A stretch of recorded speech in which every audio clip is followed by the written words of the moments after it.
अस्सलाम वालेकुम, welcome to the bouncer. मैं हूं आपका होस्ट शुएब जट और बात करेंगे पाकिस्तान क्रिकेट की। और इसलिए भी बात क्रिकेट पे करना लाजमी है क्योंकि अब वर्ल्ड कप शुरू होने में ज़्यादा वक्त नहीं रहा।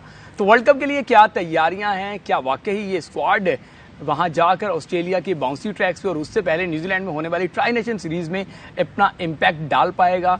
आखिरी मरतबा हमने वर्ल्ड कप T20 में सेमीफाइनल खेला था, क्या इस मरतबा फाइनल खेलने समेत फाइनल जीत भी सकेंगे? इस पर बात करने के लिए पाकिस्तान के साबिक कप्तान सलमान बट हमारे साथ मौजूद हैं। सलमान बट, आपको वेलकम करेंगे शो में।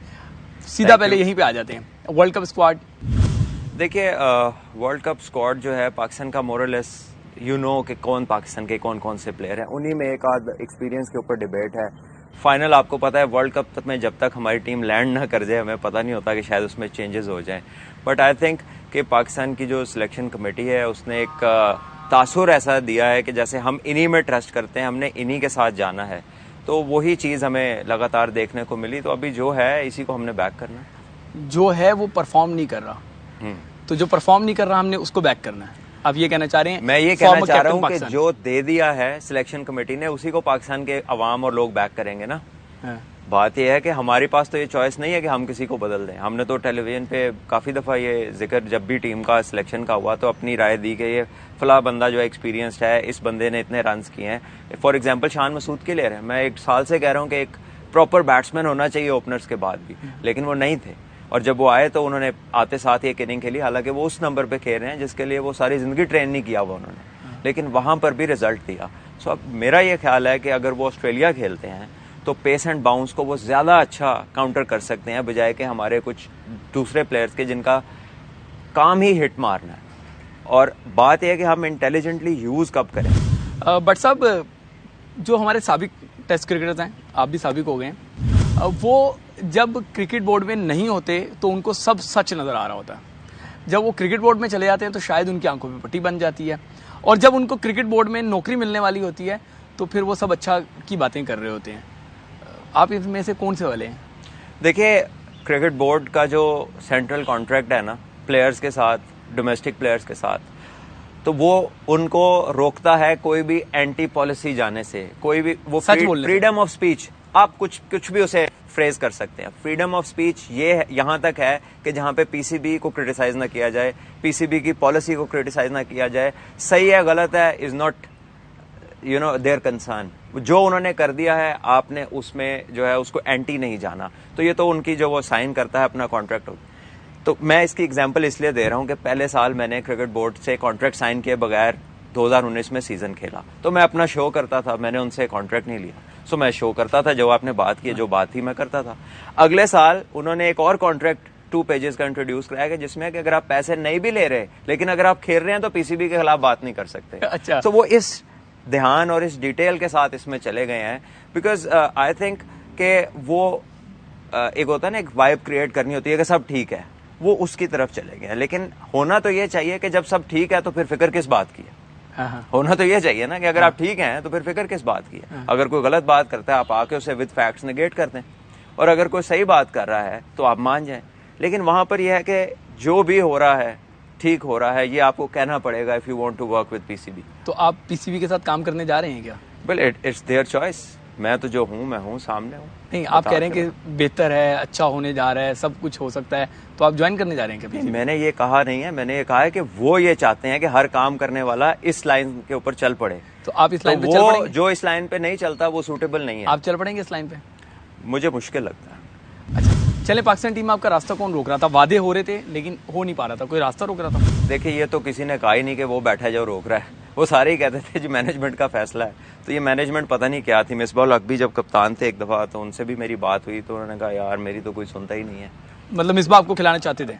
उन्होंने कहा जी मेरी कोई सुनता नहीं। फिर वो जब चीफ सिलेक्टर बने तो पहला सीजन था ये जो 6 टीमें बनी हैं। तो मैं उनसे मिला जाके, तो उसने बोला कि आप इसमें परफॉर्म कर दो, इसमें कंपटीशन बड़ा टफ है, 6 की 6 टीमें अच्छी हैं। 9 मैच खेले हैं, 905 रन हैं 9 मैचों में। और फिर उन्होंने जो है उसके बाद मैंने 2 दफ़ा उन्हें कॉल की, उन्होंने दोनों दफ़ा मुझे कोई जवाब नहीं दिया। फिर वो दिन और आज का दिन है, मैंने किसी से इस बारे में पूछा नहीं। So I thought better leave this, कि जहाँ पर परफॉर्मेंस को वैल्यू ही नहीं कर रहे। इंदी भाई आपको बार बार कहते रहे जब चीफ सिलेक्टर थे कि ये सीरीज खिला देंगे, वो खिला देंगे, वो खिला देंगे, तो उनसे भी नहीं पूछा आपने कभी? काफ़ी दफ़ा पूछा है लेकिन कोई सेटिस्फाइंग आंसर नहीं था, बल्कि एक दो दफ़ा तो मुझे ये कहा गया कि यार तुम किसी बड़े से सिफारिश कराओ। अच्छा। ये भी कहा गया। फिर कोई बड़ा मिला नहीं आपको? मैं गया ही नहीं बड़े के पास, वो सबसे बड़े पे छोड़ दिया, अल्लाह बेहतर करे। अल्लाह पे छोड़ दिया। वैसे बड़ा क्या होता है जिससे सिफारिश पे? ये वो उन्हें बताना चाहिए था। पाकिस्तान क्रिकेट में होती है सिफारिश? अगर वो कह रहे हैं तो लाजमी होती होगी। आप कप्तान रहे हैं? मैं कप्तान रहा हूँ। तो सिफारिश होती थी क्या? मेरे सामने तो नहीं थी।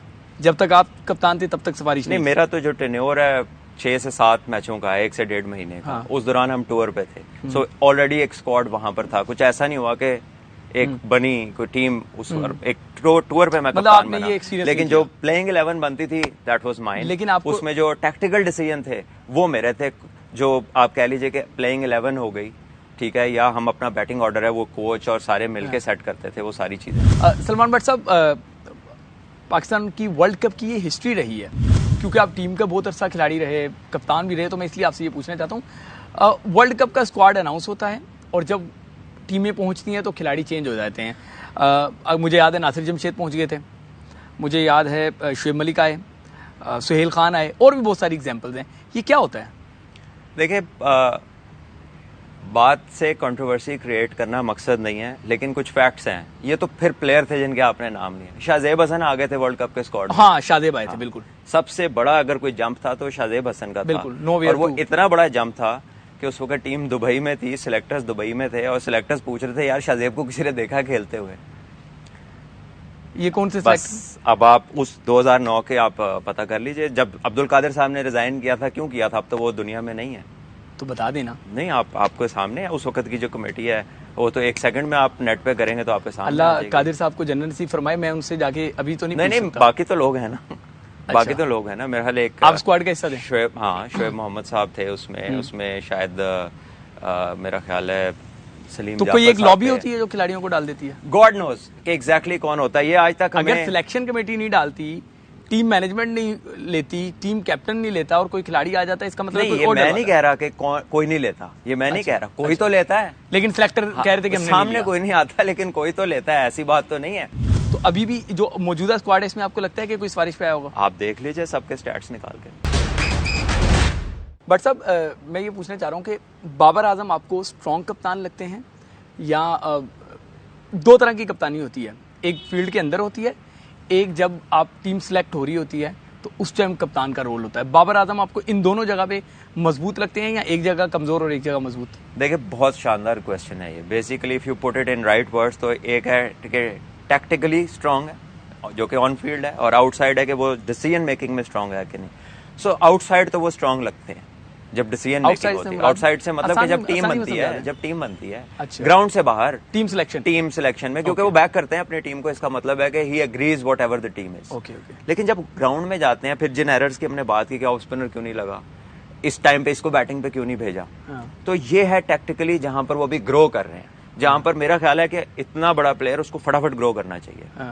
तो वो चीज थोड़ी सी स्लो जरूर है, लेकिन जो बाहर वाली साइड है उस पे उनकी टोटल कमांड लगती है। यानी कि सलमान भट्ट साहब, आप ये कहना चाह रहे हैं कि बाबर आजम अच्छी कप्तानी नहीं कर रहे, आप ये कहना चाह रहे हैं? मैं ये कहना चाह रहा हूं, अगर आप समझना चाह रहे हैं, वो ये है कि बाबर आजम को जितनी अच्छी कप्तानी करनी चाहिए वो उतना डिलीवर नहीं इनसाइड टैक्टिकली कर रहे। यानी कि ऑफ स्पिनर को नहीं लगाया, डकेट के सामने लगाना चाहिए था। एक सिंपल मैचअप है, शान की जगह वहां पर जब अच्छा स्टार्ट मिला था तो आप खुशदिल को भेजते या आसिफ अली को भेजते।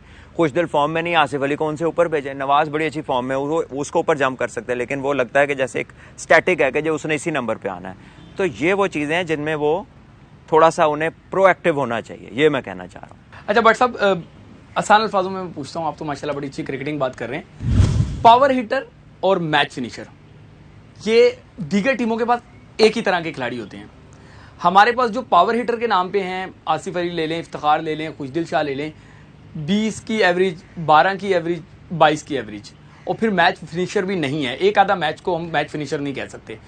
दूसरी टीमों के पास जो पावर हिटर हैं वो मैच फिनिशर भी हैं। आप समझते हैं वाकई हमारे पावर हिटर मैच फिनिशर नहीं है? देखिए, इनको इनिंग्स डेवलप करने में, बड़ी इनिंग खेलने में इश्यूज आ रहे हैं, और उसका एक प्रॉब्लम इस वजह से है क्योंकि ये डोमेस्टिक टीमों में भी 6वें 7वें नंबर पे खेलते हैं। जब तक ये ऊपर नहीं खेलेंगे लोकल टीम्स में, इन्हें पूरे ओवर्स खेलने का आइडिया, इनिंग्स को कंस्ट्रक्ट करने का आइडिया नहीं आएगा। और एक चीज़ जहन में रखें, पावर हिटर और मैच फिनिशर मैच विनर नहीं होता। वो प्लेटफॉर्म एक्सप्लॉइट करता है जो ऊपर वालों ने बनाया होता है। ओके। अगर 170 की चेज में 25 नॉट आउट पे मैच विनर है तो बाकी 150 किसने किया?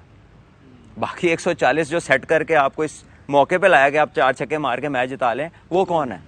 लेकिन 4 छक्के ना लगे तो उसके 150 बेकार है। बेकार है ना, तो फिर टीम गेम बन गई ना। ये 150 नहीं कर सकता, हाँ, वो ये 4 150 छक्के नहीं मार सकते, तो एक दूसरे के बगैर नहीं चल सकते ना। तो वी नीड टू रियलाइज ये प्लेटफॉर्म ना हो तो ये भी कुछ नहीं है, ये अकेला कुछ नहीं, वो अकेले कुछ नहीं है। तो इट्स अ टीम गेम। हाँ, इनको एनहेंस करने के लिए कम से कम ये जब PSL खेलते हैं, खुशदिल हो गए आसिफ अली, उसमें भी 7वें नंबर पे बैटिंग करते हैं, ये उसमें ऊपर बैटिंग करें ताकि इन्हें आइडिया हो कि जब 4 आउट हो गए और 15 ओवर खेलने हैं तो इनिंग्स को कंस्ट्रक्ट किस तरह करना। तो हम देखते हैं कि ये लोकल क्रिकेट जो पाकिस्तान की डोमेस्टिक है उसमें भी नीचे खेल रहे होते हैं, वो अच्छी बात नहीं है। अगर आप देखें इंडिया के जो प्लेयर्स हैं, या जो डेविड विली है फॉर एग्जांपल इंग्लैंड का, ये काउंटी में ओपन करता है, 1 डाउन खेलता है T20 में, तो इधर कितने नंबर पर है? तो वो अपने प्लेयर्स को कंस्ट्रक्ट कर रहे होते हैं। हम अपनी डोमेस्टिक का परफेक्ट इस्तेमाल नहीं करते, जो रिक्वायरमेंट पाकिस्तान टीम में है उसको कंस्ट्रक्ट करने के लिए। अब लेट से उस्मान कादिर है, शानदार गेंद जब गिरता है किसी को भी तंग करता है, लेकिन लूज बॉलिंग भी करता है, तो अब उसकी लूज बॉलिंग कम करने के लिए उसको 4-डे क्रिकेट खिलानी चाहिए। ठीक है, हम क्या करते हैं, डोमेस्टिक सीजन चल रहा होता है, T10 की NOC दे देते हैं, वो बच्चे उधर जाके खेल रहे हैं। अब 2 ओवर्स की क्रिकेट में क्या सीखना है किसी बॉलर ने या बैट्समैन ने? वो आजम खान है, इतना टैलेंटेड वो हिटर है, 2 चीज़ें उसकी काम होने वाली है, एक वो लंबी क्रिकेट खेल के उसको कंस्ट्रक्शन आए, दूसरा उसकी फिटनेस। अब वो T10 की NOC लेके ड्यूरिंग द डोमेस्टिक सीजन चले जाएं अगर, तो फिर क्रिकेट बोर्ड का या कसूर है ना।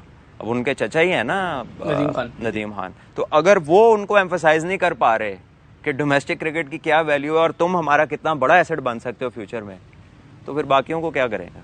सलमान भट्ट साहब, world cup Pakistan, being Pakistani, मैं और आप दोनों चाहेंगे कि हम वर्ल्ड चैंपियन बन जाए, लेकिन रियलिस्टिक होके as former cricketer Pakistan World Cup में कहाँ स्टैंड कर रहा है? देखिए, पाकिस्तान के लिए टफ टास्क है वर्ल्ड कप जिन कंडीशंस में है, लेकिन पाकिस्तान को अपना आउट ऑफ द स्किन खेलना पड़ेगा, बड़ी मिनिमम गलतियां करनी पड़ेंगी। देखिए, ऑस्ट्रेलिया में ग्राउंड्स बड़े हैं, हमने ये तक नहीं किया कि अपनी होम सीरीज में बाउंड्री बड़ी कर दें, हालांकि हमारे पास कराची और लाहौर दोनों में ग्राउंड अवेलेबल है, फील्ड अवेलेबल थी, लेकिन हमने बाउंड्री छोटी रखी हुई थी। हमने अपने प्लेयर्स को उस पैराए पे टेस्ट ही नहीं करने दिया जिसपे आगे वर्ल्ड कप होना है। तो हमने बहुत बात की थी कि पिच में पेस होगी, पिच में बाउंस होगा, हमने देखा पिच भी स्लो होते गए।